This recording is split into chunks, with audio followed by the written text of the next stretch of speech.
barometer amal kita saleh tak salehnya di salat kita. Bila salat kita ikhlas dan sesuai dengan sunnah Nabi SAW, maka insya Allah amalan yang lain mengikuti.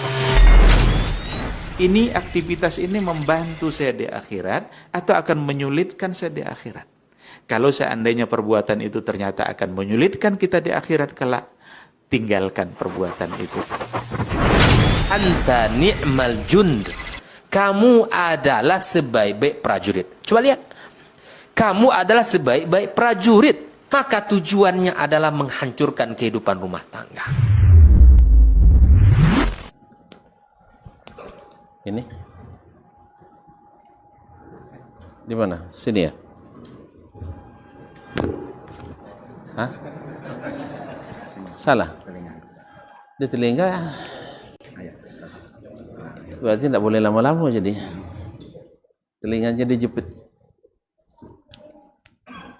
Baik. Pasti tidak tahan lama. Baik, bismillah.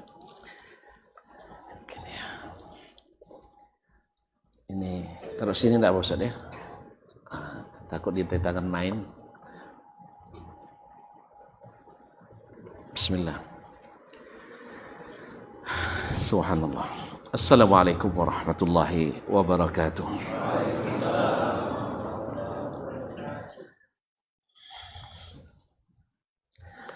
Alhamdulillahi zil jalali wal ikram, sahibit tawli wal in'am. Ahmaduhu subhanahu wa ta'ala ala ni'amil idham, kama ashkuruhu ala alaihil jisam. Ashhadu an la ilaha illallah wahdahu la sharika lah, al-malikul alam, wa ashhadu anna muhammadan abduhu wa rasuluhu sayyidul anam, alaihi afdalus salati wa atammus salam, wa ala ali baitihi sadatil a'lam, wa ashabihil abraril qadatil kiram, wa tabi'ina lahum bi ihsan ma ta'aqabatil layali wal ayyam.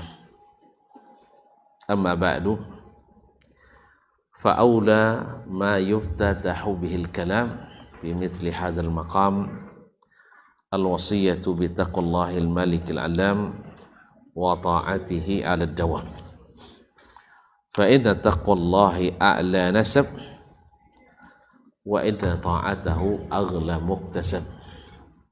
Inna akramakum 'indallahi atqakum wa tazawwadu fa inna khairaz zadi taqwa. Ya ayyuhalladzina amanu taqullaha haqqa tuqatih wa la tamutunna illa wa antum muslimun. Ma'asyiral akarim min al-ikhwatil afadil wal akhawatil fudliyat, para jemaah Masjid Baitur Rahman Lirik yang saya muliakan, yang saya hormati, yang senantiasa menarik. Alhamdulillah kita kembali bisa saling bertukar senyuman. Senyumlah dikit. Ayo bertukar senyum. Ya, karena senyum itu sedekah. Semakin banyak tersenyum, semakin banyak sedekah. Dan senyum itu tanda hati senang. Kalau murung tanda hati tidak senang. Kalau tengok senyum, senyum senang semua. Oleh sebab itu saya bersyukur pada hari ini diberi kesempatan yang sangat terhormat. Oleh sebab itu saya terima kasih juga kepada para panitia, khususnya pengurus di masjid ini, dan kepada Pertamina ya, Pertamina Lirik. Jadi doakan semoga hasilnya semakin naik. Tapi dengan syarat minyak jangan naik. Tapi kalau naik produk, naik juga harga, tidak jadi kita doakan ya. Tapi kalau gaji pejabatnya, karyawannya naik tidak apa-apa. Apalagi CSR-nya juga naik. Dan kegiatan keimanan dan ilmuannya juga naik. Itu bagus. Nah itu terima kasih besar sebanyak-banyaknya kepada semuanya, dari yang kecil apalagi yang besar. Yang bergelar tak sebut gelar, yang tak bergelar tak panggil nama. Semua mudah-mudahan dapat bagian yang terbaik dari Allah Tabaraka wa Ta'ala. Salawat dan salam kepada baginda Nabi alaihi salatu wassalam, yang kalau kita bicara tentang adab dan akhlak, beliaulah sebagai rujukan. Ditanya kepada orang yang paling dekat dengannya dan disahkan oleh yang paling mengetahui rahasia-rahasianya, bahwa beliau berada di akhlak yang paling tinggi. Wa innaka la'ala khuluqin azim. Siapa yang berikan rekomendasi? Yang mengetahui segala yang nampak dan yang tersembunyi, mengetahui yang rahasia dan lebih tersembunyi dari rahasia.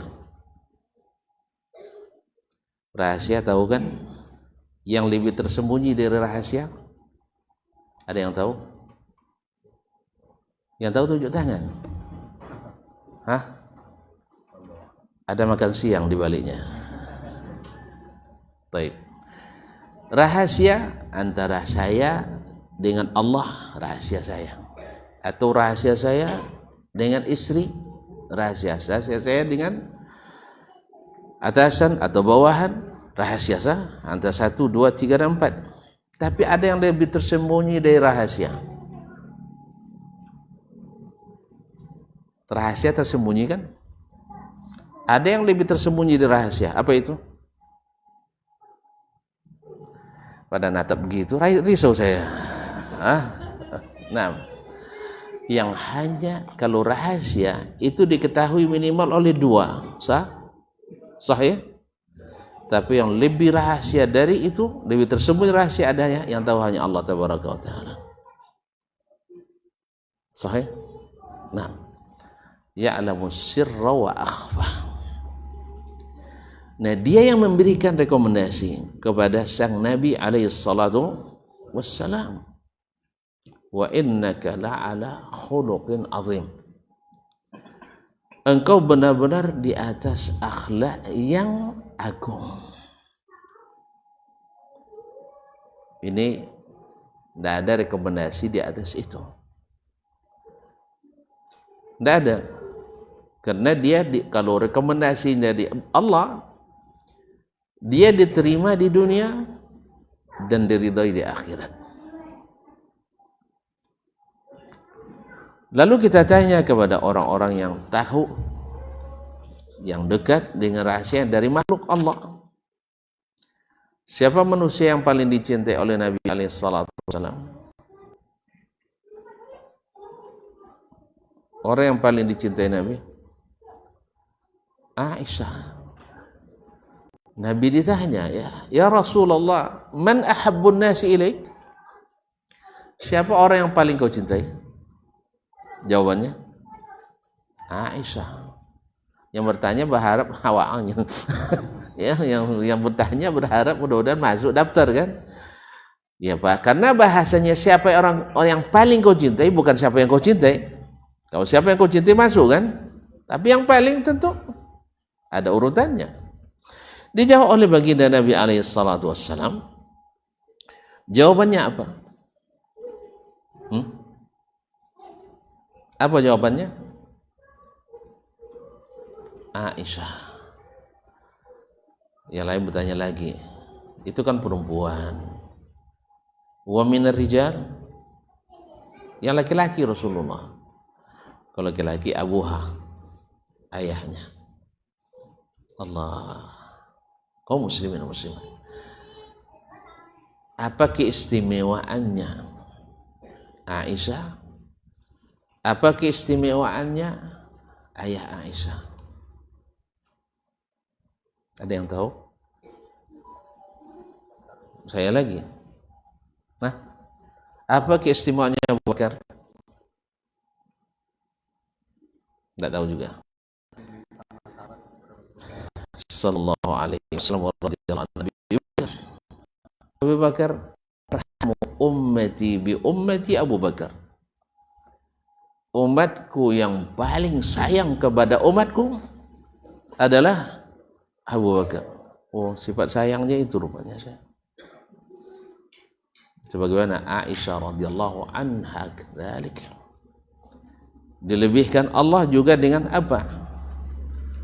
Dengan adab yang luar biasa. Ketika Nabi katakan, "Inni la a'lamu mata kunti anni radhiya wa mata kunti an la alayya ghadba."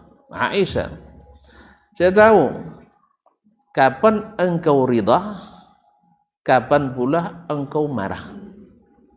Berarti Aisyah ada pandai marah juga ya? Aisyah pandai marah. Ustaz, antum tak pernah kena marah sama istri? Jangan sedih. Apa yang kau rasakan? Iya, kalau Nabi aja pernah dimarahin, masa kita enggak? Ngaku berapa kali? Itu biasa, ikhwan, akhwat. Suami marah istri, istri marah suami, itu biasa. Cuman memang beda Aisyah radhiyallahu anha. Wajiblah, maka wajib dia paling dicintai. Gimana cara marah Aisyah? Idza kunti anni radhiyah qulti la wa rabbi Muhammad wa idza kunti alai ghadba la wa rabbi Ibrahim.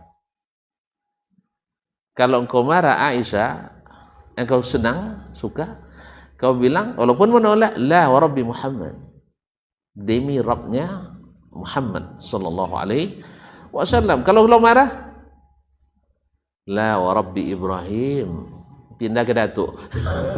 Ayo bayangkan. Jadi tidak mau nyebut nama Nabi. Betul kata Aisyah, wa la ahjuru illa ismak, demi Allah saya tidak bisa meninggalkan kecuali namamu, sedangkan dirimu tidak mungkin. Barangkali udah mulai kita nengok-nengok kita. Kalau istri saya marah, bukan nama saja yang ditinggal, tapi iya kan? Sama juga kita barangkali. Nah, dia kaum muslimin dan muslimat dirahmati Allah Subhanahu wa taala, yang membuat mereka jadi orang-orang pilihan ini, yang membuat mereka jadi orang-orang pilihan, orang-orang terbaik, orang-orang yang dicintai, orang-orang yang diberi rahmat, karena tadi innaka la'ala khuluqin azim. Dalam kitab maaf, tadi saya katakan orang yang paling dicintai Nabi alaihi salatu wassalam ditanya oleh tabi'in, dalam hal ini Urwah ibn Zubair, keponakan Aisyah radhiyallahu anha, salah satu dari 7 fuqaha Madinah di masa tabi'in. Madinah itu banyak faqihnya, yang paling terkenal ada 7, salah satunya adalah Urwah ibn Zubair ibn al-Awwam al-Asadi. Patutlah ayahnya salah satu dari 10 yang dijamin masuk surga, itu Zubair ibn al-Awwam radhiyallahu ta'ala. Ditanya, kaifa kana khuluqu Rasulillah sallallahu alaihi wasallam, bagaimana akhlaknya Rasulullah sallallahu alaihi wasallam? Dijawabnya, kana khuluqul Quran, akhlaknya Rasulullah itu adalah Al-Quran. Allah, Syekh, Al-Quran. Baik kaum muslimin dan muslimat dirahmati Allah, akhlak Nabi Al-Quranul Karim, artinya terjemahan aplikatif dari seluruh ayat Al-Quran ada pada pribadi Nabi alaihi salatu wassalam. Dengan demikian kita paham bahwasanya kenapa orang seperti Umar radhiyallahu anhu yang begitu cepat secara karakter emosionalnya, cepat emosionalnya naik, tapi bisa dihentikan dengan ayat Al-Quran. Sahih? Mau tahu? Mau tahu? Nah, Umar sedang sholat, imamnya Hisam bin Mu'ab bin Hizam baca ayat dalam surah Al-Furqan berbeda dengan apa yang dia dengarkan dari Nabi alaihissalatu wassalam. Coba dia bilang, hampir-hampir kitu ajalu alaih, sampai hampir-hampir saya hentikan sholat. Dia jadi makmum, ini Hizam ini jadi imam, hampir-hampir dia jadikan sholat. Misalnya Bu Yani jadi imam ya, dia baca dengan kiraat misalnya Warsh, saya tahunya kiraat Habs, ya kan? Tiba-tiba dipanjang amanu katanya kan, tentu ini lain dari yang dibacakan kiraat. Karena Umar kan belum kuliah ilmu kiraat kan,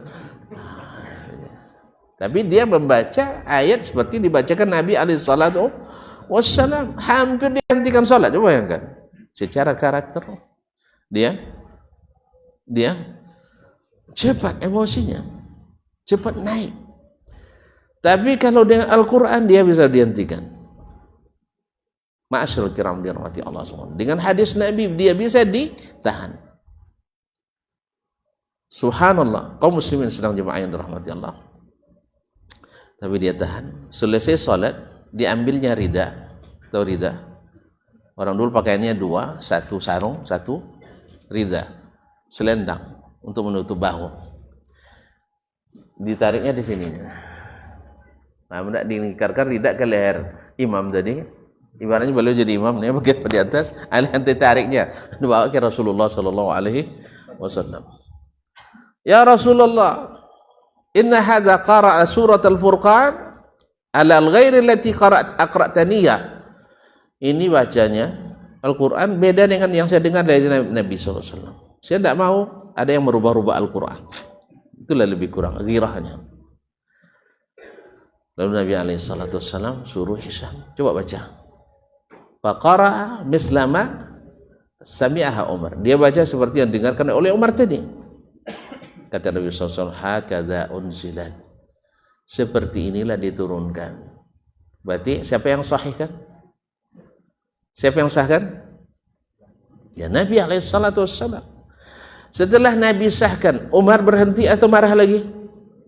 Ah ini, awak dah dihentikan Nabi, tunggu dulu Nabi, nak itu pahamnya. Nabi nak diajarkan pemahaman agama begitu. Dia bilang begini, kita bilang nah itu pemahamannya. Terus Nabi pakai bahasa apa dia nyampaikan? Sah? Ini masalahnya. Kita lebih taat kepada selain Nabi daripada ke Nabi alaihissalatu wassalam di sini. Ini akhlak. Kena kita di sini akhlak. Orangnya bagus tuh, tapi tidak sholat jemaah katanya. Ini mana bagusnya? Sholat jemaah enggak. Walaupun tidak wajib sholat jemaah. Sebab Nabi alaihissalatu wassalam katakan kalau bukan karena ada perempuan dan anak-anak di rumah, saya suruh menggantikan imam, lalu saya pergi ke rumah orang-orang yang tidak pergi sholat berjamaah itu, lalu saya bakar rumahnya. Tapi jangan buat dah, Nabi tidak jadi. Ya, jangan buat. Nah, saking tandanya bahwa sholat berjamaah itu adalah yang bilang wajib, marah orang. Sangat dianjurkan. Dah selesai sampai di situ. Soal wajib nanti saya punya Imam Syafi'i, imam saya. Bapak imamnya siapa? Tidak punya imam nampaknya. Ya Allah ya Rabbi. Saya Imam Syafi'i. Di atas Imam Syafi'i ada lagi imam yang lebih tinggi. Siapa? Rasulullah sallallahu alaihi wasallam, bukan Malik. Kalau Malik dan Syafi'i lebih tinggi, Imam Syafi'i lagi. Antum tidak mazhab beda kita ya. Di kalangan Maliki ya, Imam Malik pasti lebih tinggi dari Syafi'i, sah? Di kalangan Asy-Syafi'i seperti saya, ini tidak boleh pula saya mazhab Syafi'i. Tidak boleh bermazhab. Wih, jawab cepat, tidak lama debat nanti saya. Nah, misalnya, pasti saya bilang Syafi'i lebih tinggi. Hambali dia bilang Ahmad lebih tinggi. Tidak. Maka kita katakan ada imam yang lebih tinggi siapa? Muhammad bin Abdullah sallallahu alaihi wasallam. Na'syur kiram. Lalu diperintahkan, Mar baca lagi. Dibaca oleh Umar, Masya Allah, selesai. Kata Nabi, hakadha unzilat. Juga seperti ini diturunkan. Lalu Nabi katakan, unzilal Qur'anu ala sab'ati ahruf. Al-Quran itu diturunkan dengan 7 huruf. Maksudnya 7 qiraat. Itulah yang hasilnya qiraat mutawatir, 7 qiraat itu. Habis perkara? Selesai? Selesai tak? Selesai. Damai dengan Nabi alaihissalatu wassalam. Sebab apa?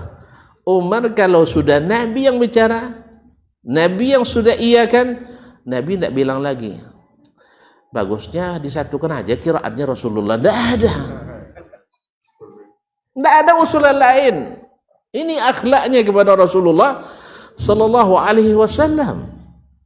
Karena Allah katakan, ya ayyuhalladzina amanu la tuqaddimu baina yadayillahi wa rasulih. Hai orang-orang beriman, jangan mendahului Allah dan Rasul. Ini akhlak tertinggi. Ustaz. Jelas? Tambah contoh. Hah? Abu Bakar radhiyallahu anhu, orang yang kalau dibanding Umar dia lembut, tapi bisa tegas, bisa pemberani. Dengan apa? Dengan akhlak tadi. Kalau pikir-pikir dia penyayang orangnya.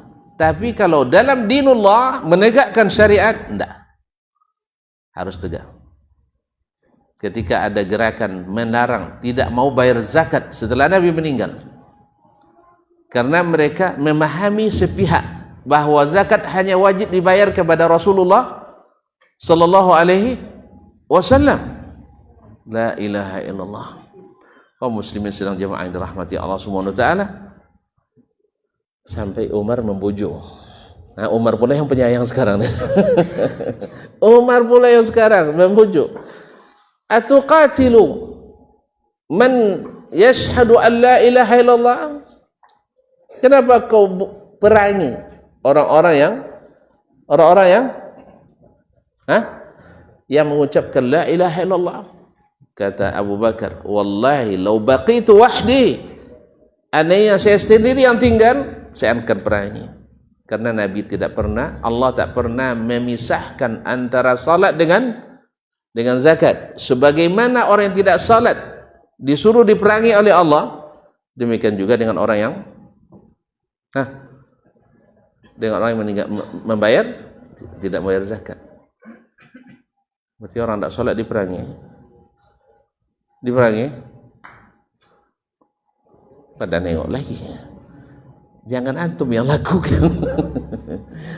Di sinilah para imam ketika mereka bicara masalah hukum orang meninggalkan salat. Apa hukum meninggalkan salat? Yang tanya imam pasti tahu dia. Nah, kalau imam ditanya nanti langsung kafir katanya. Soalnya kurang jemaahnya kan. Nah, baru meninggalkan salat, apa hukumnya? Dosa besar, itu bukan hukum. Para ulama sebutkan mengingkari wajib salat tak ada khilaf, keluar dari Islam. Walaupun dia salat, walaupun dia haji, walaupun dia bersyahadat, mengingkari wajib salat keluar dari Islam. Itu tidak ada khilaf di kalangan ulama. Yang kedua, meninggalkan salat tetapi mengakui wajibnya salat, mungkin karena masih malas atau belum merasa perlu karena belum miskin. Agar tunggu miskin dulu karena mau rajin salat. Atau sudah yakin bahwa berapapun kayanya di dunia ini hakikatnya dia miskin. Sah? Wih. Walaupun dia kaya dunia tapi hakikatnya dia miskin. Harun ar-Rasyid pernah ditanya, andainya engkau ya Amirul Mukminin punya uang sekian ratus ribu dinar. Kalau dulu kan uangnya sedikit tapi banyak. Kalau sekarang kita duitnya banyak tapi sedikit. 1 juta sedikit. Oh dulu 1000 banyak. 1000 dinar berapa 1000 dinar? Payah ngitung. Wih, 1000 dinar banyak. Sedinar itu 4,2 gram emas. Berapa emas sekarang? 1 juta kali 4, nah, kali 1000, 4.000. Ah, pernah nengok uang sebanyak itu? 4.000. Nengok di TV. 4 miliar ya, Masya Allah. Kau muslimin, andainya kau punya, lalu Allah tahan buang hajatmu, berapa yang kau siapkan untuk berobat? Dia bilang, saya pakai semuanya untuk supaya sehat. Berarti ada kekayaan lagi. Miskin dia atau kaya dia sekarang? Tidak paham. Andainya tuan-tuan tidak bisa buang hajat tahu buang hajat tidak? Tak sesobui lah vulgar betul ya. Nah, BAK paham? Kalau sempat tertahan, saya punya uang 1 miliar, kata dokter tak bisa sehat kecuali dengan 1 miliar, siap tak? Atau tahan? Syekh, mana yang pilih? Uang 1 miliar atau hajat keluar? Antum belum merasa ya? Alhamdulillah. Berapapun antum infakkan. Nah, kalau demikian kita miskin atau kaya kita? Miskin. Tonton hitunglah berapa darah yang digunakan dalam sehari. Antum berapa sehari? Itu makanya sedikit kita bersyukur jadi. Lebih banyak hitung duit daripada hitung nikmat Allah yang lain. Menurut para ahli, darah yang kita gunakan dalam sehari tidak kurang dari 80.000 cc. Yang pernah transfusi darah, tunjuk tangan. Yang pernah cuci darah. Nah, pernah transfusi? Berapa kali? Wih, apa yang kau rasakan? Enak nggak? Nggak enak ya? Kurang? Kalau bisa jangan lagi. Jangan-jangan kasusnya sama, kelelahan ya. Oh, donasi, donor darah namanya. Itu enak lah tuh mah. Oh, kira tadi transfusi. Berarti tinggal saya sendiri, antum udah ikut merasakan. 1 kantong isi 2,5, 250.000. Bukan harga darahnya, harga plastiknya. Harga administrasinya. Itu 250 cc, 1000 cc 1 juta. Sekarang tahu udah saya tidak tahu berapa. 80.000 cc 80 juta. Antum gaji berapa sehari? 80.000. Miskin kita. Yang gaji 8 juta sehari pun miskin. Yang gaji 80.000 80 juta pun sehari miskin. Subhanallah, kaum muslimin dan muslimat dirahmati Allah SWT. Jadi orang seperti Abu Bakar yang demikian penyayangnya, tapi kalau berhadapan dengan perintah Allah, akhlaknya menghendaki dia harus keras, harus tegas. Akhirnya walaupun saya tinggal sendiri, saya akan tetap perangi orang yang memisahkan antara salat dengan zakat. Tadi hukum masalah meninggalkan salat tadi ya. Ittifaq ulama, siapa yang meninggalkan mengingkarinya bukan orang Islam. Tetapi khilaf ulama bila dia tinggalkan karena malas dan sebagainya dengan mengakui wajib, khilaf. Ada yang bilang sama hukumnya dengan yang tadi. Ada yang bilang Hukumnya tidak sama, cuman mesti dia apa tadi? Mesti dihukum. Seperti orang narkoba diperangi namanya kan? Kan diperangi narkoba, betul? Maknanya apa diperangi? Ustaz, dicegah. Demikian juga orang yang meninggalkan sholat pada asalnya diperangi.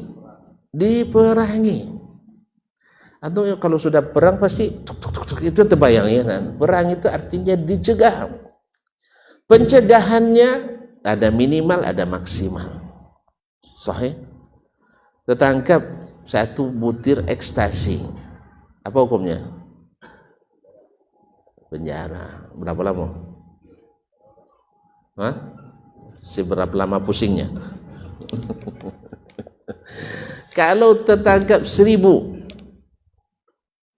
ini pemakai apa bandar ini? Bandar. Tentu beda. Bahkan sampai paham? Bukan antum yang laksanakan, pemerintah. Jangan salah paham. Bukan kita tidak punya hak itu. Jelas? Makanya jangan mau jadi pemerintah, berat kerjanya. Makanya pemilu 2024 antum jangan ikut. Jangan ikut mencalon jadi presiden. Biarlah mereka aja, kau takkan sanggup. Berat. Berat. Saya pun tak akan ikut, aman. Ya, saya dulu rencana 2024 nak ikut. Dengan syarat tidak ada yang mau. Tapi tambah banyak yang mau. Akhirnya kalau gitu biarlah mereka dulu. Saya baru mau nanti kalau tidak ada lagi yang mau jadi calon presiden. Mana tahu kan nengok utang luar negeri yang sudah melanggar undang-undang nih. Kan sudah dibatas sama batang yang dibolehkan undang-undang. Saya tidak mau lagi jadi presiden, berat katanya. Habis itu tidak ada lagi yang mau, saya maju. Ya, biar awak bayar ya. Ya sih. Nah, kaum muslimin muslimat dirahmati Allah. Jadi yang melaksanakan itu adalah yang berkewajiban. Makanya Abu Bakar mengatakan bahwa Allah dan Rasul selalu menggandengkan salat dengan zakat. Demi Allah, andainya saya tinggal sendiri, saya akan lakukan itu. Akhirnya lahir keberanian. Makanya kaum muslimin dan muslimat dirahmati Allah, Imam Ibnul Qayyim rahimahullah menyebutkan punca dari segala akhlak itu, punca atau punca. Ambil benang Ustaz, ada benang? Tidak ada. Bayangkan aja lah benang. Ada puncanya, ada ujungnya. Kalau kusut benang antum cari apanya? Ujung apa puncanya? Tidak pernah mengalami benang kusut. Tidak pernah mengalami problema besar. Benang kusut, tahu benang? Ya cari puncanya supaya bisa diselesaikan. Nah, puncak segala akhlak itu, kata Ibnul Qayyim dalam Madarijus Salikin, ada pada 4. 1, as-sabru, sabar. Yang kedua pada al-iffah atau iffah, menjaga kehormatan, kesucian diri dan kehormatan diri. Yang keempat adalah asy-syaja'ah, berani. Nampak tadi? Dia penyayang tapi berani. Nabi SAW rahmatan lil alamin. Tapi pas perang atau pas ada bahaya, orang baru siapkan pelana kuda, dia sudah kembali dari sumber suara. Satu malam ada suara mencurigakan di waktu malam. Para sahabat bersiap-siap untuk ke tempat lokasi TKP. Baru mereka siap-siapkan pelana kudanya, Nabi SAW kembali, la alaikum, saya sudah datang, tidak ada masalah. Allahu Akbar. Kalau bukan karena pemimpin yang gagah berani, dia sampai naik kuda tanpa pelana. Ahli pun tidak? Takas pun tidak? Ya kan? Pada umur sudah di atas 50. Masya Allah. Ya. Nabi kita alaihissalatu wassalam. Asy-syaja'ah. Syaja'ah juga membuat kita kokoh di atas kebenaran untuk memperjuangkan keadilan. Yang adil itu adalah yang pemberani, termasuk mengakui kesalahan dan kekeliruan. Keluarkan izin, misalnya ternyata salah dalam berizin, cabut. Ada orang salah berizin? Kayaknya banyak ya. Cabut aja. Ini akhlak karena berani. Umar radhiyallahu ta'ala anhu, tadi saya katakan Umar keras orangnya. Umar keras pun enggak. Sampai setannya takut sama dia. Masa antum enggak? Kalau sudah Umar yang datang, orang ketakutan. Nah, syaitan aja takut sama Umar radhiyallahu ta'ala anhu. Tapi ketika dihentikan dengan ayat dan hadis,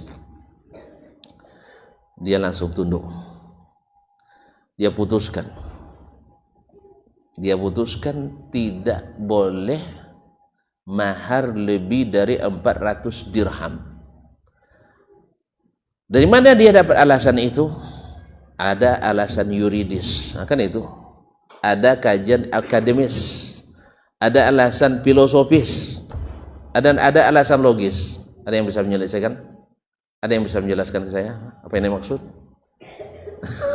Ada sandaran hukumnya, yaitu sandaran umum bahwa agama ini memudahkan. Kalau lebih dari 400 dirham ini menyulitkan. Yang kedua, alasan kajian akademis. Ternyata naiknya mahar membuat orang payah menikah dan mudah untuk menceraikan. Iya, karena awak dah bayar mahar katanya, tiba-tiba perangai tak tentu. Itu mudah dia ceraikan, banyak perceraian. Yang ketiga, alasan psikologis dan sofis, ada semuanya. Lalu dia buat sebuah keputusan hukum berdasarkan konsideran tadi. Luar keputusan hukum, dilarang melebihi itu. Karena dia tanya kepada anaknya Hafsah, berapa mahar istri Nabi yang paling mahal? Istri Nabi ada berapa? Istri Nabi 11. Ya, di Madinah kan 9 waktu itu. Masya Allah, 9 saya. Anda pernah pula setegang-tegang rambut di pasar. Ya, tidak pernah mereka tarik-tarik rambut di pasar. Subhanallah. Tapi ada marah, ada cemburu, mesti. Tapi tadilah, la ahjuru illa ismaka. Kaum muslimin dan muslimat yang dirahmati Allah. Apa tadi saya bilang tadi? Dan lupa lagi. Umar radhiyallahu anhu putuskan, tanya ke Hafsah, mahar siapa yang paling mahal? Dia bilang mahar Zainab. Berapa? 400 dirham. Oleh sebab itu tidak boleh lebih dari 400. Karena mahar istri Nabi paling tinggi 400. Nabi tidak pernah bilang jangan lebih dari itu. Dia buat keputusan sebagai Amirul Mukminin, sebagai khalifah, pemimpin Islam tertinggi. Dia katakan sebuah keputusan. Datang ibu-ibu. Jazakallah khairan. Ibu-ibu tahulah tuan-tuan. Tahu ibu-ibu? Tidak pernah nengok ibu-ibu. Ketika orang merasa haknya perempuan itu tak ada yang membela, kan perasaan aja kan. Kalau paham ibu-ibu bagaimana Islam mengangkat ibu-ibu, tidak perlu mereka untuk mencalonkan diri jadi anggota caleg lagi. Cuman digambarkan ibu-ibu tak terwakili. Ya dominasi kaum laki-laki. Kalau mereka baca sejarah bagaimana Islam mengangkat di dunia manapun, di adat Romawi, di kebudayaan Cina, kebudayaan India, bahkan sampai hari ini, tidak ada yang sehebat Islam. Cuman tadilah pendidikan kita di sekolah-sekolah tidak membahas masalah itu. Seolah-olah laki-laki dan perempuan dibedakan. Yang membedakan adalah Allah tabaraka wa taala. Balik ke kaji kita. Itu judul nanti. Dah, itu pelajaran selanjutnya. Kalau masih umur sama panjang. Baik. Kaum muslimin dan muslimat dirahmati Allah. Datang orang ibu-ibu, tentukan yang mahar yang menerimanya siapa?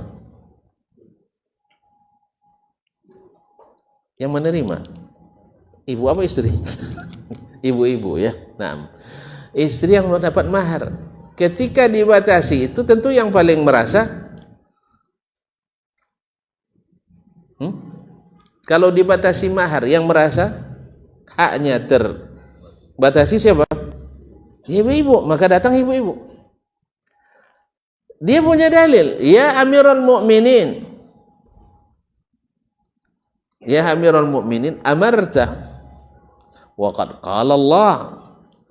Allah subhanahu mengatakan wa ataitum ihdahunna qintara.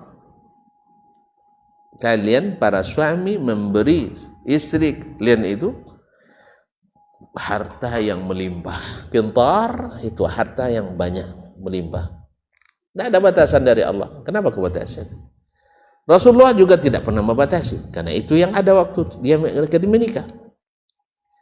Apa kata Umar radhiyallahu anhu? Ini asy-syaja'ah, keberanian mengambil keputusan yang benar tanpa dia risau bahwa masa gara-gara ibu-ibu Umar merubah peraturan negara? Enggak. Apa kata Umar? Shadaqatil mar'ah wa akhta'a Umar. Benar wanita ini, Umar yang salah, dia cabut kembali. Bisa? Tidak bisa kecuali yang punya akhlak pemberani menegakkan kebenaran dan keadilan. Kemudian kata Imam Ibnul Qayyim lagi yang keempat adalah al-adlu, sikap adil.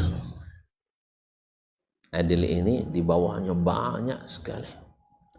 Keberanian itu di bawahnya banyak akhlak sekali. Kemudian menjaga kesucian banyak akhlak sekali. Kemudian as-sabru, sabar.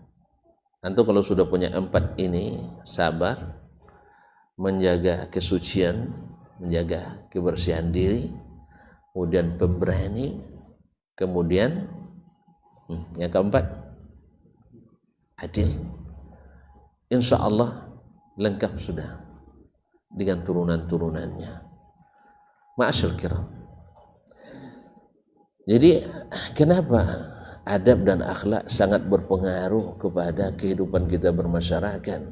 Tadi di awal sudah kita katakan, orang terbaik itu adalah yang terbaik akhlaknya. Siapa? Rasulullah SAW. Direkomendasikan oleh Sang Pencipta dan diakui oleh mereka yang merasa dan melihat fakta. Yang merasakan akhlak orang itu siapa? Kita atau kita yang berinteraksi langsung? Antum kalau nak tahu akhlak Dasman harus duduk bersamanya dulu. Sehingga ada seorang ikhwan ketika dia umrah, dibilang oleh ustadznya, dia bilang, ini bukan saya yang bilang, hati-hati dengan Dasman kalau kamu ke Madinah. Kenapa? Rekomendasinya boleh diambil, tapi jangan dekat-dekat Madinah. Ya rekomendasi saya diminta, tapi jangan dekat dengan saya. Lucu juga ya. Ya ada sebagian yang begitu. Sebagian ya. Tapi tidak banyak. Nah. Tapi luar biasa juga. Nah, hati-hati. Apa sebab? Dia lebih bahaya dari syaitan. Allah. Akhirnya dia pergi umrah. Umrah kan biasanya 2 pekan ya, 12 hari, 10 hari. Dia minta habiskan visa tapi tinggal di rumah saya. Awak kalau dapat kawan itu kan senang sekali. Nah. Kalau masalah makan kan mudah. Tidak ada duit awak diam ya. Gitu. Saya sering ngajak mahasiswa saya kadang, nanti kita sambil bimbingan sambil makan siang ya. Jangan risau, kamu bayar pun tidak masalah juga. Tapi dalam hati tidak mungkin. Sebab kalau mahasiswa yang bayarkan dosennya jadi gratifikasi. Ya, tapi kalau dosen yang bayar jadi sodakosasi. Nah, jadi tidak masalah. Nah, jelas.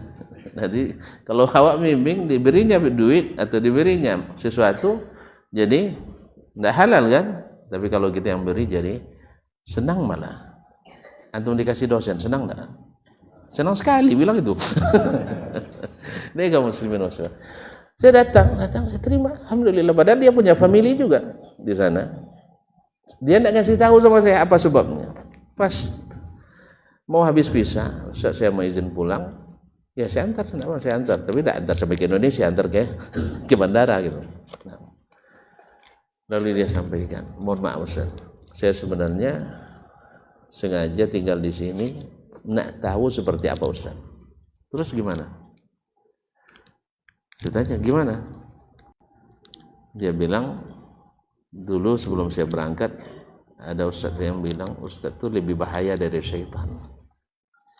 Entah apanya lebih baik, saya tidak tahu dong. Ya. Terus gimana? Ternyata setelah saya langsung dekat dengan Ustaz sehari semalam bersama selama hampir sebulan lah lebih kurang. Ternyata Ustaz saya itu yang syaitan katanya. Woi jangan tak boleh. Mungkin Ustaz itu antum itu juga dapat berita dari orang lain yang tidak tahu saya sudah. Iya yang tidak tahu juga. Yang namanya tuan-tuan kalau nak kirim sesuatu bertambah kirim berita. Sah? Tapi kalau dikirim sesuatu tidak berkurang, kirim duit. Seperti yang dibilang Bapak Ustaz tadi. Sah? Kadang pas ngutang, nangis dia. Pas kita nak minta kembalikan, awak boleh nangis ini. Jadi kalau uang dikirim berkurang Pak. Kalau berita dikirim, bertambah. Nah, salah kita satu, nanti jadi 9. Salah. Itulah makanya para ulama kita menyebutkan sebelum belajar ilmu harus belajar adab dulu. Sebelum belajar ilmu belajar adab dulu. Bahkan para ulama diriwayatkan dari Imam Ahmad rahimahullah, dia mengatakan al-adabu thulutha al-ilmi. Adab itu 2/3 ilmu. Ketika ditanya tentang Ma'ruf Al-Karhi, seorang yang abid, ahli ibadah dan zuhud, ditanya oleh anaknya tentang Ma'ruf Al-Karhi, dia katakan, bukankah yang kita pelajari hari ini itu yang diamalkan oleh Ma'ruf Al-Karhi? Akhlaknya itu yang diajarkan. Apa akhlak yang diajarkan? Dia tidak mau berebutan dengan orang. Akhlak izhar, mendahulukan orang lain. Kalau sempat setiap anggota masyarakat mempersilakan saudaranya dahulu, ada orang berkelahi gara-gara mendapat rezeki? Hah? Ada enggak? Berkelahi juga? Misalnya ini untuk pekerjaan. Misalnya hanya formasi hanya untuk 3 orang yang berminat 30. Kalau sempat yang ke-30-nya Ocu aja lah yang dulu katanya, ini orang Ocu nih atau Mas saja dulu, kami belakangan. Semua begitu. Ada yang berkelahi gara-gara itu? Nah, habis sama. Sahih? Itu yang hilang dari kita hari ini. Bukan hanya di kalangan orang biasa, orang ustadz saja banyak yang seperti itu. Sahih? Kalau dulu orang minta fatwa, Ustaz Dasman, saya nak tanya, jangan saya lah, tanya Ustaz Usman atau tanya Imam Kiai, lupa nama Ustaz Muhammad. Usman betul. Saya tidak sangka tadi, tanya Ustaz Usman. Kalau sekarang enggak, Ustaz, saya sebenarnya dah nanya sama Ustaz Usman, kenapa kita sebenarnya apa dia tahu? Orang dulu enggak, dia mengakui kelebihan orang. Tanya si fulan, dia lebih tahu dari saya. Tanya si fulan, akhirnya balik lagi ke saya. Baru saya jawab. Kalau nak makan, lihat baginda Nabi alaihi salatu wassalam. Makanya cintalah sahabat kepadanya bukan tanpa sebab. Lapar orang, 1.600 pasukan di perang Ahzab, musim dingin yang menggigit, logistik yang bukan menipis, terkikis, dah habis. Dalam kelaparan mereka harus gali parit. Wih, pernah gali parit? Pernah. Gimana rasanya? Sakit pinggang kan? Saya sudah sering itu, makanya saya tahu. Menggali bukan masalah mudah, apalagi menggali utang. Bukan pinggangnya sakit, orang pun dibuat sakit sekeliling kita dibuat. Ya saya, la ilaha illallah. Sampai Nabi mengikat perutnya dengan batu. Dilihat oleh Jabir bin Abdullah radhiyallahu anhuma. Lari dia ke rumah. Dek, sama istrinya, ada makanan. Bisik-bisik kedengaran. Nah, ada bang, anak kambing ada. 3 anak kambing. Ada sawit 1 sa, tepung 1 sa. Tonton tahu enggak seekor kambing kalau orang Arab berapa orang cukup? Setengah orang. Antum fitnah orang Arab nih. Orang Arab seekor kambing 5-6 orang pada umumnya. Tapi kemarin saya ketemu dengan atas Arab Saudi, dia bilang, dia cerita, tapi boleh Pak nak ceritakan? Enggak ada, jadi saya ceritakan. Nah, tapi dia cerita tentang seseorang yang habis kambing. Kalau dia makan, seekor kambing habis dia sendiri. Tapi ingat pula, dia bisa tidak makan sampai 4 hari katanya. Ya, kalau kita mau 3 kali sehari, cuma lontong saya sendok beras itu. Makanya jam 10 udah minta makan lagi. Maka tadi diajak makan sama kawan-kawan, kapan selesai kajian? Menjelang zuhur, Ustaz. Kalau gitu saya tidak makan lontong, saya harus makan nasi. Pernah saya coba makan lontong, menderita saya. Iya, harus kayak oke dia saya habis itu malamnya. Mohon maaf. Ini agak apa sedikit. Ya, kaum muslimin. Apa tadi cerita? Hah? Perang Azab. Disembelih, dimasak. Setelah masak, 1 sa itu 4 genggam seperti ini, 4 mud. Kan cukup untuk 5 atau 6 orang tadi kan? Datang ke Nabi, bisik-bisik. Rasulullah, ada sedikit makanan. Ajaklah orang-orang paling dekat aja. Tentu terbayang oleh dia, diajak Abu Bakar, ya kan? Umar, Utsman, Ali. Pokoknya 6 orang lah bersama Nabi alaihissalatu wassalam. Dapat bisikan itu, Nabi alaihissalatu wassalam luar biasa gembiranya. Tapi kegembiraan ini tak boleh dirasakan sendiri sebelum seluruhnya merasakan. Dia umumkan, ayyuhan nas, makan siang kalian di rumah Jabir. Ya Allah, kalau tuan rumah gimana?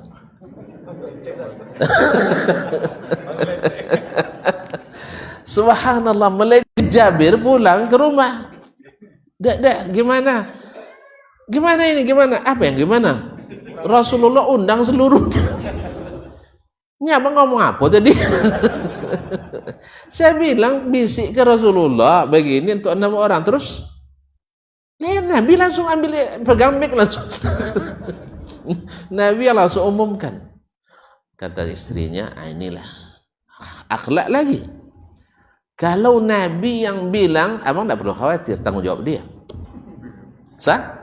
Dia yang ambil alih tanggung jawab. Kita kan tanggung jawab kita sampai 6 orang. Kalau tanggung jawab beliau sampai 1.600. Lihat ikhwan kaum muslimin.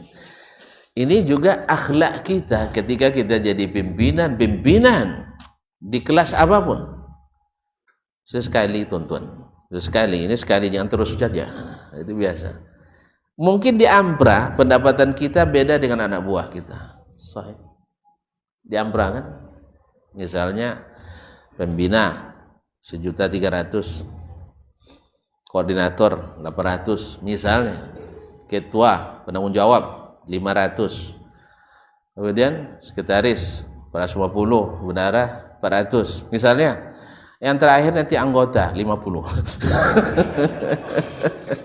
Yang paling banyak kerjanya, yang paling sulit secara fisik ya, secara fisik ini yang di bawah tadi itu, yang anggota tadi. Walaupun secara psikis yang tanggung jawab sempat pengembalian dana, dia yang tanggung semua, betul kan? Ketua ini, Pak. Cuman sekali-sekali, iya, biar dia merasa di ampra beda, tapi di amplop sama. Ini uji keikhlasan ini. Karena Allah kalau orang semakin ikhlas, gajinya ditambah, pendapatannya. Sahih? Kalau di manusia beda. Kalau semakin ikhlas, semakin sedikit dikasih. Iya lah.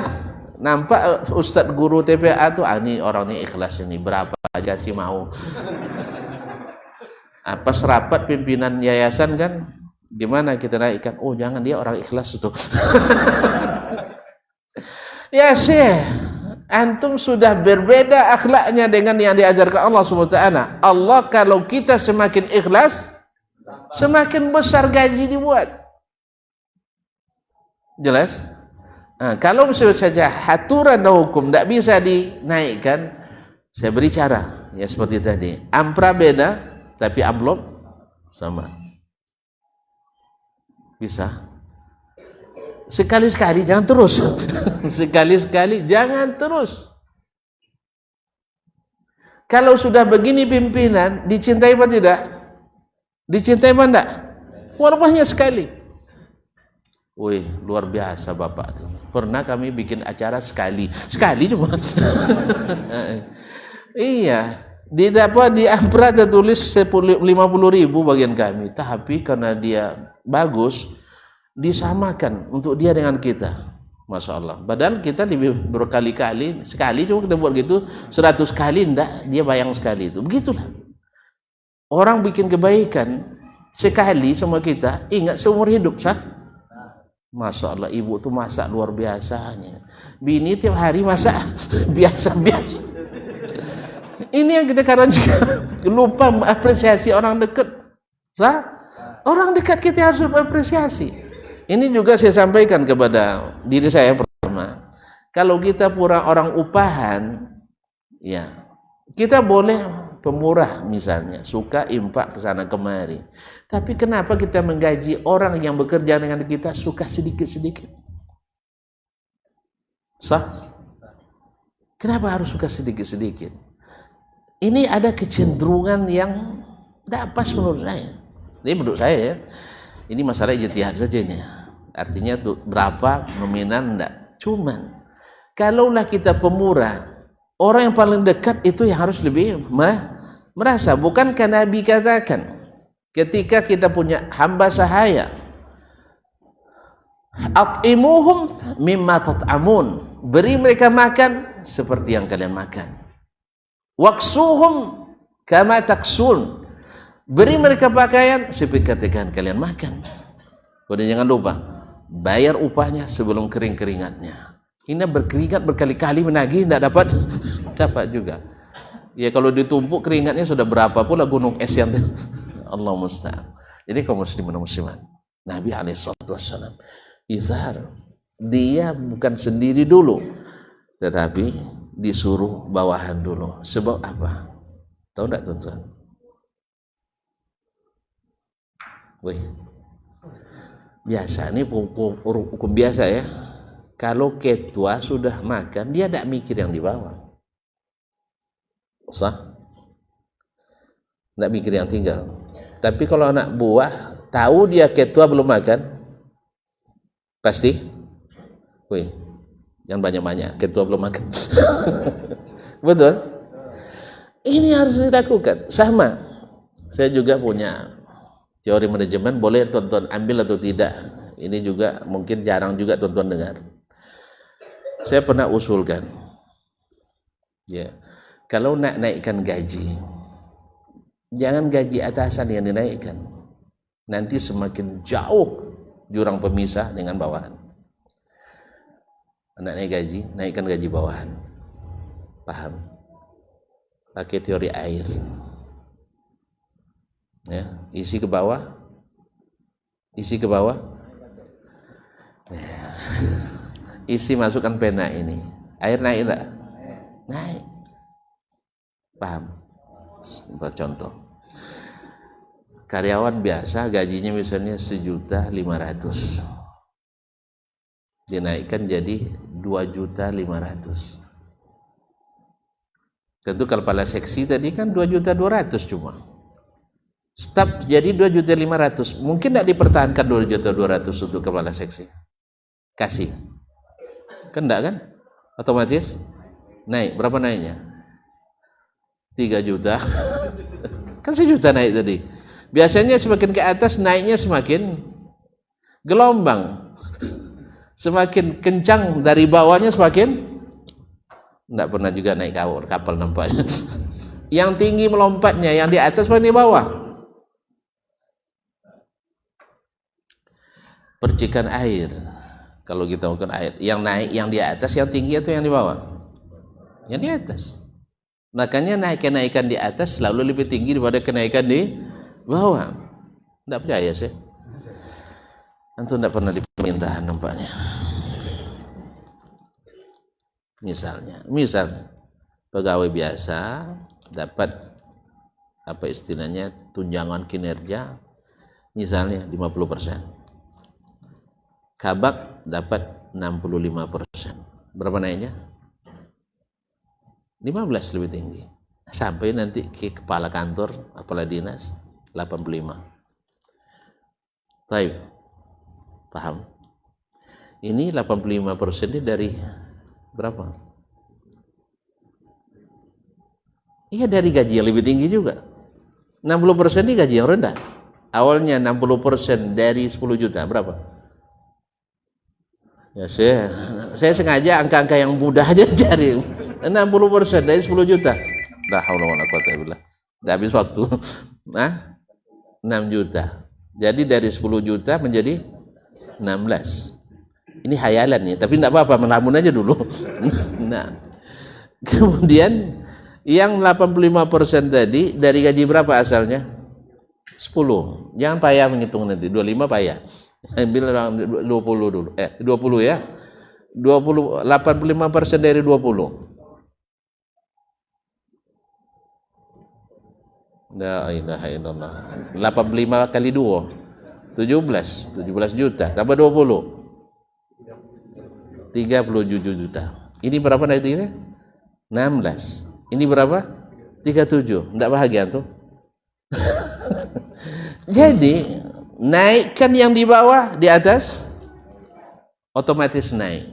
Tapi kalau naikkan yang di atas, yang di bawah tertinggal jauh.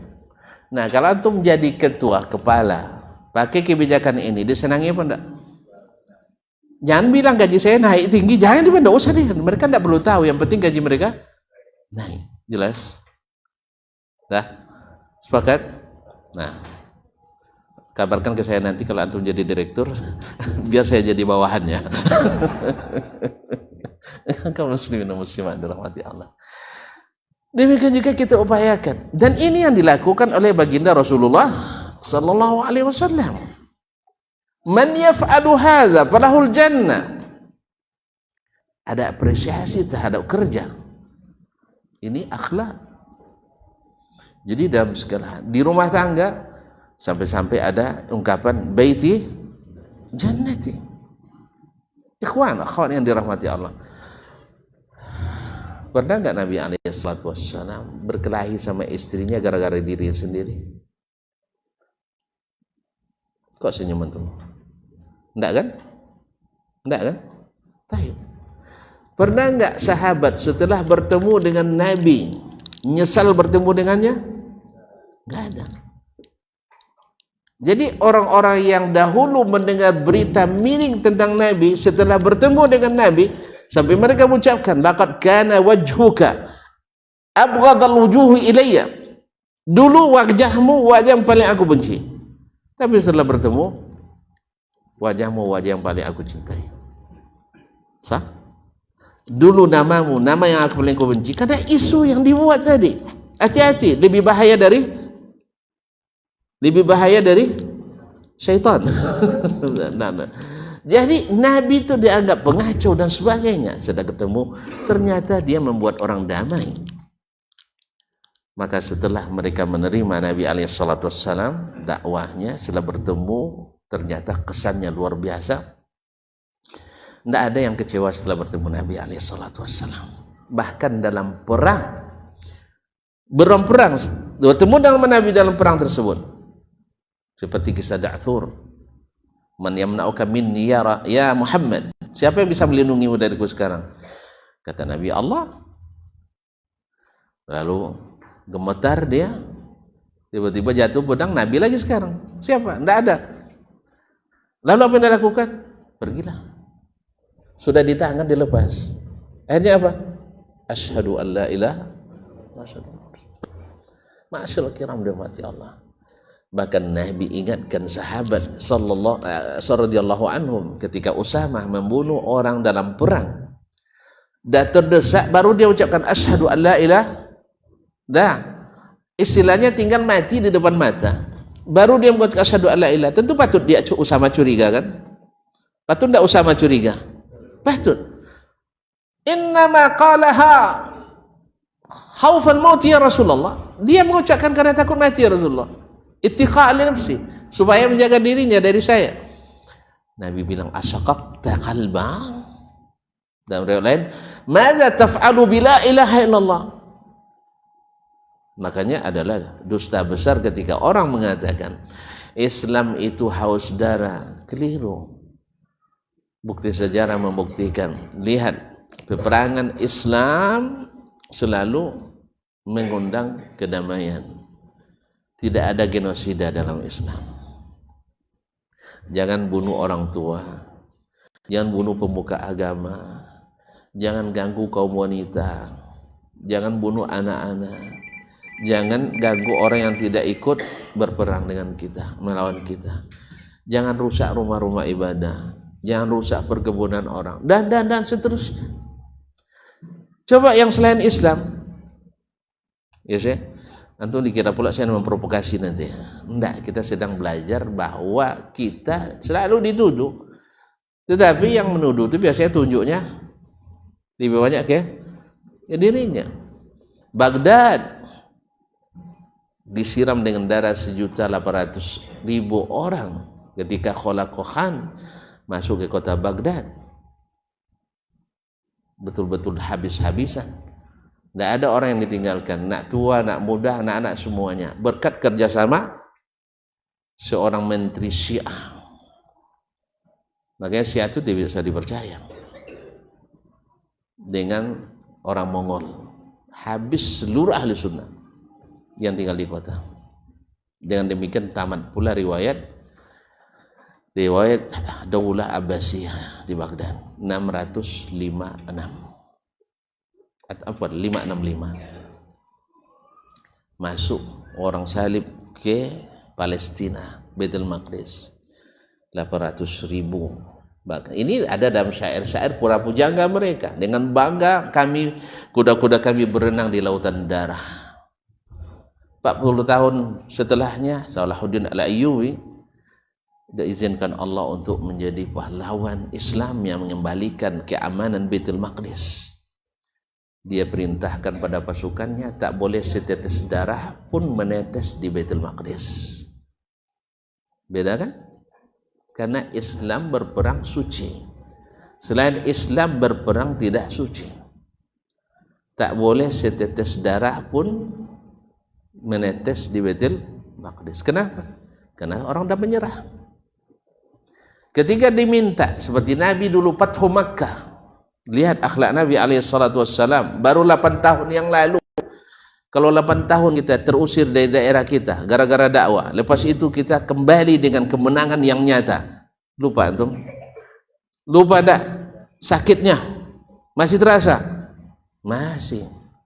Jangan 8 tahun, 8 turunan pun masih ingat. Ini baru 8 tahun Nabi harus berhadapan dengan mereka dalam keadaan berkuasa. Karena Allah yang maha kuasa, yang memberikan kuasa. Tu'til mulka man tasha' wa tanzi'ul mulka mimman tasha' wa tu'izzu man tasha' wa tudhillu man tasha' biyadikal khairu innaka ala kulli syai'in qadir. dikumpulkan oleh baginda. Ma'adza kuntum tadhunnuni anni fa'ilun bikum? Menurut kalian apa yang akan saya lakukan? Oh, baru sekarang mereka ngaku. Yang dulu bilang Nabi pengacau, yang dulu bilang Nabi pemerusak, yang dulu bilang Nabi pendosa, yang dulu bilang Nabi itu mengacaukan umat dan sebagainya. Sekarang mereka baru tahu. Akhun karim, ibnu akhin karim. Kamu ini saudara kami yang mulia, anak keturunan saudara kami yang mulia. Dan benar. Mereka ngaku. Apa kata Nabi? Idhabu fa antumut tulaqa. Tidak ada dendam, ikhwan. Ya, ini dengan orang yang masih tidak seagama. Apalagi dendam dengan kawan sepengajian. Beda sedikit, satu jenggotnya 1 meter, 1,5 meter. Gara-gara jenggot berbeda, la haula wala quwata illa billah, dendam seumur hidup. Selama hayat di kandung badan, kau takkan pernah duduk lagi sepinggan dengan saya. Ya kawan. Atau gara-gara dia nak bikin masjid di situ, awak nak bikin masjid di sini, pisah masjid. La haula wala quwata illa billah. Atau satu nak bikin pengajian dengan Ustaz Dasman, satu dengan Ustaz Usman. Ya Syekh, sahabat itu bukan semua masalah mereka sepakat, tapi ketemu dengan Nabi 2 martabat. 1, Nabi sahkan keduanya seperti tadi, akhlak diterima. 1 lagi, Nabi bilang ini yang harus lakukan, ini besok jangan diulang. Maka mereka teruskan yang ini, selesai masalah. Jelas? Ini gara-gara Naji di Baitur Rahman dengan Darur Rahman berbeda. Dah kita jadi dendam kesumat yang tak habis-habisnya. Di mana akhlak? Makanya ilmu 2/3 ilmu adab. Dan kata Imam Ahmad yang mengatakan tadi, wajadtu tis'ata asyaril adabi fit taghadhi. Saya dapatkan 9 dari 10 adab itu ada taghadhi. Apa makna taghadhi? Orang bikin salah tapi kita seolah-olah tidak tahu. Bukan tidak tahu, dihafal itu. Cuma seperti tidak tahu. Jangan dihisap orang dengan segala hal. Salah meletakkan sendal aja catat kesalahan besar. Level 5. Langsung level 5. Meletakkan sandal beda aja sudah level 5. Padahal kan ada kesalahan level 1. Ya. Level 1 tahu? Ini bisa dihilangkan dengan amal-amal soleh, dihapuskan. Ada dosa kecil, ada dosa besar kan. Nabi alaihissalam dalam menangani dosa saja para sahabatnya, dosa besar tapi dengan elegan, dengan akhlak. Apalagi kita hanya kesalahan-kesalahan yang sifatnya kadang-kadang teknis yang berbeda. Maka ini kaum muslimin sangat dibutuhkan dalam kehidupan rumah tangga dengan tetangga kita. Kalaulah Nabi bisa bertetangga dengan orang Yahudi, antum tahu tak orang Yahudi? SMS dia, senang melihat orang susah. Yang selalu dalam hatinya bagaimana berkhianat. Tapi Nabi bisa bertahan. Sampai mereka sendiri yang tidak tahan. Ya saking baiknya Nabi, mereka tidak tahan, ini tidak bisa. Orang tidak baik itu memang tidak bisa duduk dengan orang baik. Ma'asyarul kiram dirahmati Allah SWT. Kalau ini yang dikatakan, diganggu oleh orang dengan suara lagu tinggi-tinggi, kita hidupkan pula baca Quran. Iya, untuk menyaring suara tadi. Tidak perlu kita pidato, halo, kalian tidak ngerti ya, katanya orang mau tidur. Ya, itu bukan tambah ngerti nanti, tambah malas. Tidak kalian tahu tuh musik itu haram? Tidak usah. Mereka punya ustadz juga yang menghalalkan, menghalalkan musik. Masalah musik itu masih, iya kata Nabi tak akan habis. Apa sebab? Akan ada dari kalangan umatku yang menghalalkannya. Dah. Cuman jangan masuk hendaknya. Kita di dalamnya selesai masalah. Kalau dia kuatkan suara ragu, kita akan kuatkan suara ngaji. Artinya bukan terganggu dia, enggak. Menyaring suaranya, ibarat rudal ada penangkalnya, anti rudal bertemu di tengah, kan ada jalan depan tuh, di tengah-tengah beradu kita, jelas. Atau tidak tahan juga bikin kamar tidak suara. Ya, dan sebagainya. Daripada kita berkelahi perang mulut. Sah? Boleh tidak? Bukankah Nabi katakan, saya menjamin taman surga, taman di tengah-tengah surga. Siapa yang menghilangkan atau meninggalkan debat, sekalipun dia dalam keadaan benar. Jadi kalau berdebat hanya melahirkan kebencian, melahirkan kekerasan hati, jangan. Tapi kalau debatnya untuk mencari kebenaran seperti yang dilakukan oleh para imam kita, atau dipaksa oleh penguasa kita berdebat untuk buktikan kebenaran, lakukan seperti yang dilakukan Imam Ahmad. Imam Ahmad disuruh berdebat sama Abu Dawud, tidak mau dia. Apa sebab? Nabi bilang, aku jamin surga di tengah-tengah bagi orang yang meninggalkan debat. Tapi karena Mu'tasim paksa, Al-Ma'mun paksa, maka dia lakukan. Alhamdulillah, hujjah selalu menang di atas kejahilan. Baik, saya kira cukup demikian karena dibatasi waktu. Kalau ada yang belum paham, besok-besok aja tanyakan. Nah, baik. Kesimpulannya satu,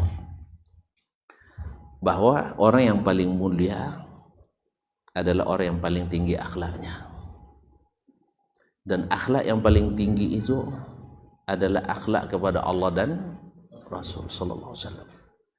Selepas itu kepada orang tua kita, guru-guru kita, tetangga-tetangga kita, anak istri kita, dan seterusnya.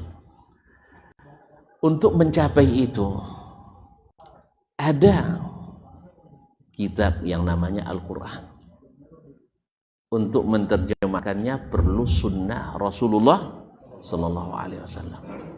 Makanya nasihat saya selalu kepada orang yang ingin berbahagia dalam keluarga, tidak ada contoh yang lain kecuali Rasulullah sallallahu alaihi wasallam. Teori-teori ahli motivator atau ahli motivasi ya tak sebaik apa yang dilakukan oleh baginda Nabi sallallahu alaihi wasallam. Motivator, saya sering ikut seminar motivasi. Jadi orang kaya, rasanya keluar dari ruangan langsung jadi orang kaya. Iya kan? Tapi kenyataannya saya sudah gagal hampir-hampir jadi orang kaya ada 5 kali. Iya, hampir-hampir jadi orang kaya. Kalau jadi, wih, tuan-tuan ini kalah sama saya. Kalau jadi, tapi tidak jadi. Walaupun teori-teori apapun dikeluarkan, karena yang berlaku tetap qada dan qadar ilahi. Jelas. Mungkin Allah belum mengizinkan. So kalau saya diizinkan itu, terus sibuk saya ngurus itu. Tidak sempat lagi kaji ke lirik ini. Melirik pun tidak pernah. Ya, tapi Allah menginginkan saya harus kesana kemari supaya tidak disibukkan dengan apa yang tadi. Ustaz ya? Barakallahu fikum. Nah, tidak ada jalan kecuali mengikuti Nabi alaihissalatu wassalam dalam semua aspek kehidupan, bukan hanya akidahnya saja, karena Nabi membawa akidah, membawa ibadah, membawa akhlak dan adab dan muamalah. Dan Nabi tegaskan, saking pentingnya akhlak itu, innama bu'itsu li utammima mahasinal akhlak. Lafaz yang masyhur, makarimal akhlak.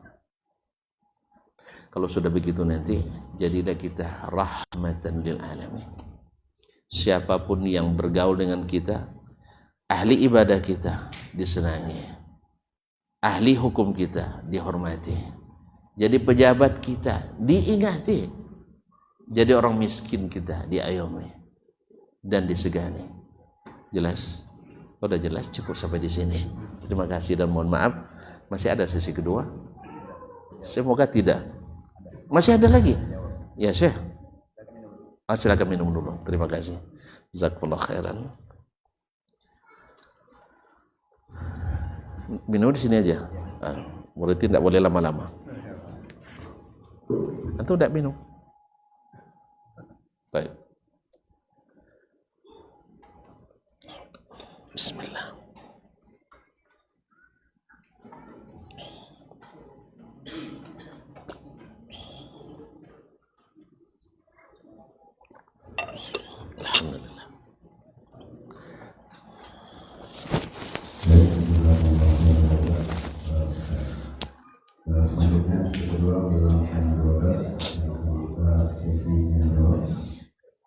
nanti dari Uang dan dari luar apa tidak ada disediakan pokoknya untuk langsung bertanya kepada Ustaz. Kita mulai jawab oleh ada yang bertanya. Apa yang pakai catatan boleh dibahas. Ada dari ibu di luar, kawan silakan. Ada mikrofon di luar, silakan masuk saja. Kayaknya enggak ada, Ustaz, udah paham orang semua. Baik. Ada satu nih. Kita langsung ya. Bismillah. Assalamualaikum warahmatullahi wabarakatuh. Kami mencintai Ustaz karena Allah ahabbakumullah ladzi ahbabtumuni fihi. Semoga Allah mencintai antum juga karena telah mencintai saya karenanya. Afwan Ustaz,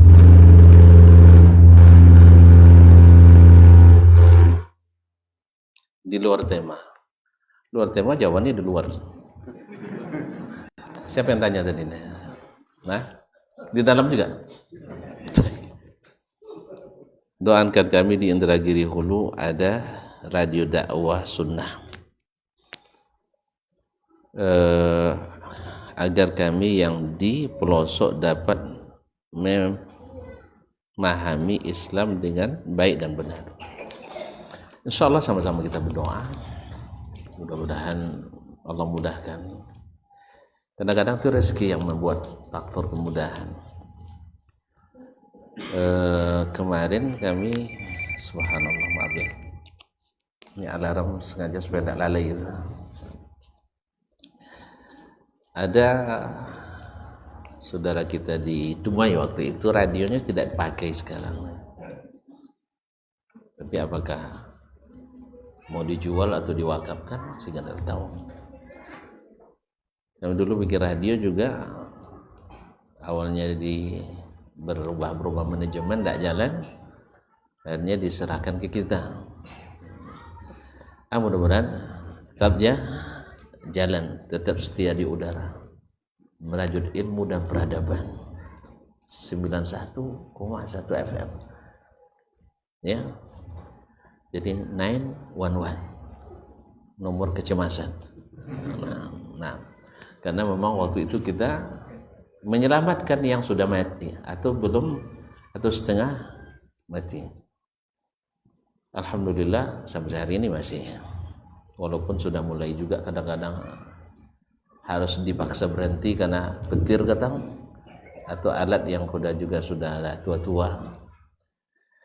Yang kedua, kalau ini sebenarnya kalau bersama kita bisa dengan cara menabung, tapi menabung yang berkesinambungan. Atau ada orang yang memang Allah berikan, karena ada radio itu walaupun sudah ada televisi, sudah ada internet, sudah ada YouTube dan sebagainya, tapi sentuhannya beda. Sebab internet tidak mungkin dibuka sambil nyetir, tidak mungkin didengar sambil masak. Kalau sempat sambil masak nanti lebih lama nengok YouTube-nya dari masaknya. Maka radio lebih leluasa kita untuk memanfaatkannya. Dia sambil nyetir di mobil, dan itu dia memanfaatkan oleh orang ramai, apalagi di bus, apalagi di kapal ya, kapal bisa ya misalnya dan sebagainya. Kemudian radio tidak memerlukan sinyal, ada tak ada sinyal dia ditangkap olehnya. Tidak kan dulu bersinyal kan. Nah, oleh sebab itu maka keberadaan radio itu sangat dibutuhkan. Dulu orang pernah khawatir ketika televisi ada, ini bakal mati radio, ternyata tidak. Dulu ketika radio ada, orang jual koran khawatir koran tidak laku, tapi masih tambah banyak koran setelah radio datang. Oleh sebab itu semoga kita sama-sama doakan, mudah-mudahan di Inhu ini Allah berikan pula radio yang bisa mengembangkan dakwah, yang menghidupkan sunnah Nabi alaihissalatu wassalam.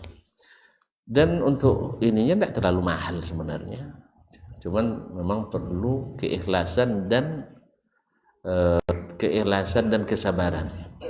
Sebab menurut orang-orang ahli hikmah, sebuah pekerjaan besar itu biasanya direncanakan oleh orang-orang hebat. Orang hebat kan berpikir dia, punya ide, lalu dibuat rencana dan dikerjakan oleh orang yang ikhlas. Ya, pikiran, mungkin kami ini ustaz-ustaz punya pikiran. Ini pikiran cerdas atau dari para ahlinya, bisa juga dari teknisi. Cuman dia tidak punya modal. Lalu ada orang ikhlas, saya siap melaksanakan. Cuman orang ikhlas ini kadang-kadang karena keikhlasannya tadi tidak dipupuk. Sah? Akhirnya tidak sabar, dia berhenti. Nah, siapa yang bisa menuntaskan? Orang yang sabar. Sebab orang sabar tuh napasnya panjang. Napasnya panjang. Sebab dia tahu kadang-kadang semenit bertahan itu menentukan napas selanjutnya. Maka dia bertahan sampai tuntas dan selesai. Alhamdulillah kita di umat ini punya itu. Kita punya orang-orang hebat yang berpikir, yang punya banyak ide. Dan alhamdulillah kita masih punya orang-orang ikhlas. Kadang-kadang belum ketemu aja. Belum ketemu. Ini kemarin ada yang nawarkan wakaf ke saya. Wakaf tanah. Wakaf duit yang jarang tuh Ustaz. Mana yang mau terima wakaf duit apa? Hah? Ini bagusnya kan, ini tanah Ustaz 2 hektar. Ini duit 20 miliar. Buatlah apa yang mau Ustaz. Kan enak begitu. Ini enggak. Wakaf tanah 2 hektar, harga tanah mungkin 100 juta sehektar, 200 juta kan. Suruh Ustaz nyari 20 miliar. Padahal yang banyak duit dia kan. Ya seharusnya gitu caranya kalau mau wakaf tutul itu. Ustaz, ini tanah 2 hektar saya wakafkan untuk buatlah lembaga pendidikan yang menurut Ustaz bagus. Nah, berapa dana yang diperlukan Ustaz? Alhamdulillah sawit saya ada 1000 hektar. Nah, ambillah 200. Kan itu kan? 200 untuk menghidupi yayasan kita ini. Nah, senanglah Ustaz. Walaupun tidak digaji Ustaz tidak ada masalah, asal diberi pendapatan. Misalnya kalau Ustaz mau fokus dari 200 hektar itu 20 hektar tuh Ustaz. Kan tidak dosa kan? Tentu tidak yakin ini. Saya cerita biar tahu tentu. Ada seorang dosen kami di Madinah itu pengusaha properti termasuk terbesar di Madinah di masa itu. Dia pemurah luar biasa, susah mencari tandingannya. Dia punya teman dai. Dia bilang, "Fulan, ada uangmu berapa biar saya putarkan, saya yang investasikan." Karena dia punya miliarder dia. Orang baru berniat nak beli mobilnya, nak inden, dia mobilnya sampai. Paham tak? Mobil-mobil mewah itu dinikmatinya. Cuman orang lain juga menikmati kekayaannya. Rahimahullah ta'ala. Jadi kata temannya yang dai tadi, Ustaz tadi, dosen juga. Mana duit saya tuh tahu lah yang namanya gaji dosen. Belum lagi, baru ting ya, berapa kodenya kalau notifikasi misalnya masuk 3,5 juta. 2 menit lepas itu datang lagi debit. Berapa debitnya? Tadi kan 3,5 juta, debitnya 3.495.000. Apa yang mau diinvestasikan lagi? Itu kalau di sini, kalau di sana kan sama juga keadaannya bagi yang biasa membangun dengan ngutang, gitulah nasibnya. Ada dosen saya gaji 18.000 tapi tetap juga ngutang katanya. Ya macam-macam lah, gaji besar tentu besar pula ini juga kan pengeluarannya. Lalu gimana caranya?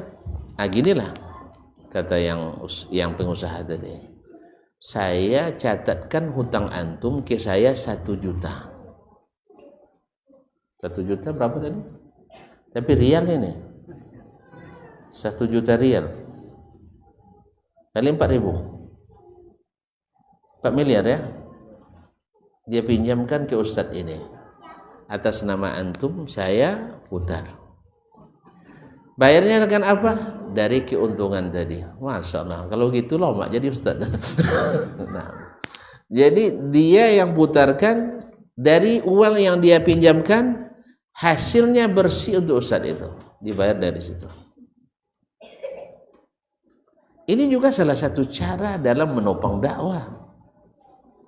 Itu yang dilakukan dulu oleh para ulama seperti Abdullah bin Mubarak rahimahullah ta'ala, pengusaha ulama yang kaya raya, membiayai para ulama-ulama besar di berbagai negara, bukan negaranya aja, maksudnya di berbagai, dulu kan satu negara Islam semuanya.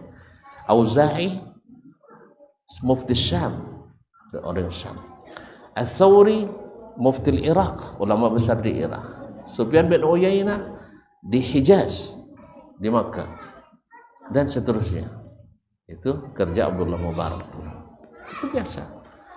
Nah, kalau orang-orang seperti ini ketemu sama kita, orang ikhlas seperti ini, kadang-kadang dia tidak mau dipublikasi. Berapa banyak dia bangun masjid tapi namanya tidak pernah terpampang di situ,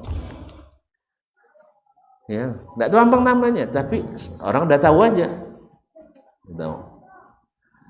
Kemudian orang-orang yang sabar meneruskan perjuangan banyak, ramai, alhamdulillah. Apalagi kalau itu terkumpul pada satu orang atau beberapa orang, sudahlah bagus, hebat. Kemudian ikhlasnya tinggi, kemudian sabarnya juga tinggi. Kalau itu aman, insya Allah ta'ala. Nah, kalau tuntun apa, doakan saya jadi orang kaya tadi seperti itu. Ini doakan lah, kan baru 5 kali gagal. Ya, menurut ahli kitab berani gagal sampai 9 kali. Ya, saya akan coba lagi sampai 9 kali, ndak juga berarti mau ndak ada nah lagi. jangan kasihan Ustaz, ndak apa-apa. Saya pun ndak sedih loh. Ya, saya ndak sedih. Itulah takdir yang harus dijalani. Nah, Ustaz, jangan sedih lah. Kita tetap semangat, sabar insyaallah taala. Baik, terima kasih atas pertanyaannya. Bertindak. Iya, satu pertanyaan mungkin dari Ibu di luar, kawan sebenarnya doakan mungkin Abu Bakar dia bisa buka videonya insyaallah. Masya Allah, Allah mudahkan. Karena rumah yang besar juga kemajuan tak rumah Abu Bakar untuk channel videonya insyaallah. Tidak sama BDI pertandingan. Ibu di luar ada, kawan silakan ada pertanyaan. Masih ada 10 menit. Seksi konsumsi siap-siap karena konsumsi dibagikan setelah acara selesai. Ada yang dulu? Tidak. Atau Bapak masih ada pertanyaan? Waktu masih 10 menit. Ya, kalau saya jelaskan terang semuanya. Jadi tidak ada yang perlu tanya kan.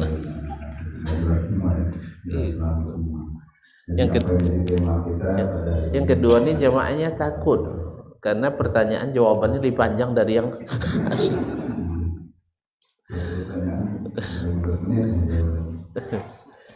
Mungkin demikian dulu.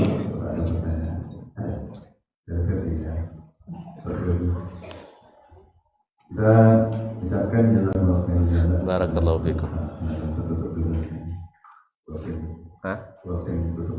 Jazakallahu khairan. Terima kasih atas kesempatan yang diberikan. Tentu kita sama-sama berdoa. Kalau Nabi saja berdoa supaya dibaikkan akhlaknya, ya kan? Ada doanya, Allahumma kama hassanta khalqi wa hassin khuluqi. Ya Allah, sebagaimana engkau baikkan bentukku, maka baikkanlah akhlakku. Karena kata khalq dengan khuluq satu akal. Al-khalq itu ciptaan fisik, al-khulq itu adalah psikis, dan itu tergambar dalam suluk, yaitu cara kita berlaku. Kemudian doa Nabi pula, Allahumma hdini li ahsanil akhlaq. Ya Allah, berikan saya petunjuk ke akhlak terbaik. La yahdi li ahsaniha illa anta. Tidak ada yang bisa memberikan itu kecuali engkau. Oleh sebab itu, siapa yang ingin akhlaknya dibaikkan, minta kepadanya. Jangan lupa, jangan merasa sudah baik saja. Nabi itu bukan merasa baik, memang baik, tapi masih tetap minta. Apalagi kita yang hanya merasa baik. Oleh sebab itu selalulah minta kepadanya supaya akhlak kita dibaikkan, supaya fisik kita juga terlihat menyenangkan. Karena tidak sedikit orang datang memberatkan, sehingga ada kitab namanya Zammul Thuqala. Asal datang, dah datang pula si anu tu. Berat orang menerima kedatangannya. Tapi ada orang yang dinanti-nanti kedatangannya. Sebab biasanya yang sulit jadi mudah, yang sempit jadi lapang, yang tertutup jadi terbuka, yang tak sedap terasa sedap. Itu orang yang dinantikan. Biasanya itu karena akhlak tadi. Karena akhlak tadi. Saya katakan, kalau berbagi bukan seperti orang berbagi. Dulu ibu-ibu, ya suami cari ikan, pesan sama istrinya, bagi mak nanti ya, mertua dia. Bagi mak, baginya yang bosa-bosa sebelah sini, yang koji-koji sebelah situ. Pilihlah mak intin untuk aku. Suruh mak milih, tapi yang bosa sudah dipisahkan untuk dia. Subhanallah. Berarti inilah yang seperti ini tentu kesannya baik. Tapi kalau bisa kita seperti tadi, ya pilihlah mak terserah. Jangan di-charter dulu. Ini sudah dipisahkan yang bagus-bagus, pilihlah. Bagi bagian cuma 2. Mana bisa. Demikian juga dalam masalah. Ada orang subhanallah kaum muslimin dan muslimat, satu jabatan bagus. Lalu yang ditunjuk misalnya Bang Ahmad ini. Cuma di waktu yang sama datang Syekh ini. Nah kalau gitu kasih sama dia. Kasih sama dia. Tapi subhanallah ujung-ujungnya duanya dikasih. Padahal tadi kalau dia langsung telan, dia sendiri yang dapat. Tapi karena dia coba palingkan ke yang ini, Allah beri kedua-duanya. So, kalau antum punya teman seperti itu selalu, makanlah dulu. Saya belakangan, atau disuruh dia ngambil dulu, pasti kita senang. Beda nanti awak dengan kepala, awak dah kenyang-kenyang nak buah masih kelaparan. Apa yang mau dikesankan? Gaji kita jauh lebih besar daripadanya misalnya. Demikian dalam rumah tangga seperti itu. Kalau dengan istri-istri kita itu, bapak istri-istri itu, saya paling senang kalau kita minta maaf terus. Karena ibu-ibu tak ada yang salah. Ibu-ibu tak ada yang salah, semuanya benar. Kalau antum sudah tahu rahasia itu, minta maaf aja lah terus. Selesai itu perkara. Tak percaya coba malam ini. Iya, malam ini coba. Maaf deh, saya tak akan ulangi lagi dalam hati sekarang, besok urusan lain. Besok minta maaf lagi. Sering pun minta maaf, tidak apa bagi mereka. Selesai. Nah, alhamdulillah. Kadang-kadang itulah kita lupa hal-hal yang seperti ini. Mudah-mudahan Allah kuatkan kita untuk mengikuti. Terima kasih dan mohon maaf. Wabillahi taufiq wal hidayah. Wallahu ta'ala alam. Wa sallallahu ala nabiyyina Muhammad wa sallam. Wa subhanakallahumma bihamdik. Asyhadu an la ilaha illa anta astaghfiruka wa atubu ilaik. Sekali lagi terima kasih kepada para panitia atas kesempatan diberikan. Semoga antum dapat pahala yang sangat besar. Demikian juga para hadirin dan hadirat, sebagaimana dikumpulkan di sini dalam ketaatan, semoga di surga Allah kumpulkan kita dalam kenikmatan. Wassalamualaikum warahmatullahi wabarakatuh. Barometer amal kita saleh tak salehnya di salat kita. Bila salat kita ikhlas dan sesuai dengan sunnah Nabi SAW, maka insya Allah amalan yang lain mengikuti. Ini aktivitas ini membantu saya di akhirat atau akan menyulitkan saya di akhirat.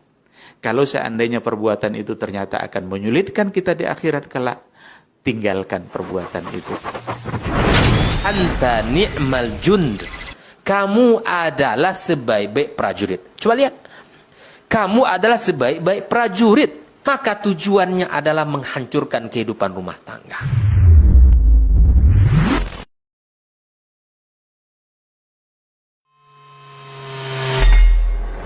Di para sahabat itu, kaum muslimin, Yang terbayang bagi mereka itu adalah infak. Yang terbayang bagi mereka adalah sebuah kebahagiaan, keselamatan di akhirat yang kekal dan abadi di sisi Allah Tabaraka wa Ta'ala. Semua kita boleh klaim sekarang. Kamu cinta Nabi? Cinta Ustaz. Cinta Nabi? Cinta Ustaz. Termasuk saya. Cinta Nabi? Cinta. Kapan tahunya? Besok di akhirat. Maka apa kata Nabi sallallahu alaihi wasallam? Amalur rajuli biyadih. Penghasilan yang terbaik adalah pekerjaan yang dilakukan oleh seseorang dengan tangannya sendiri. Wa kullu bai'in mabrur. Dan setiap jual beli yang mabrur.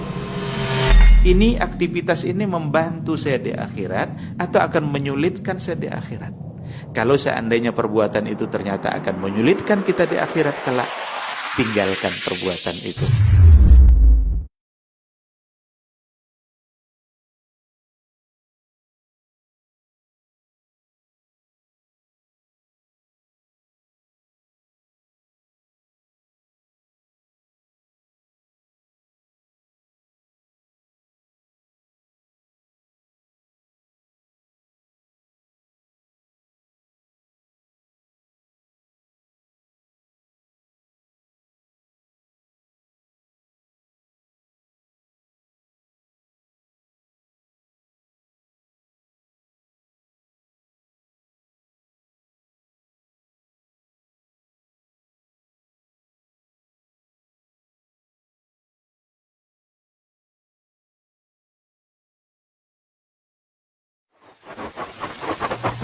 Barometer amal kita saleh tak salehnya di salat kita.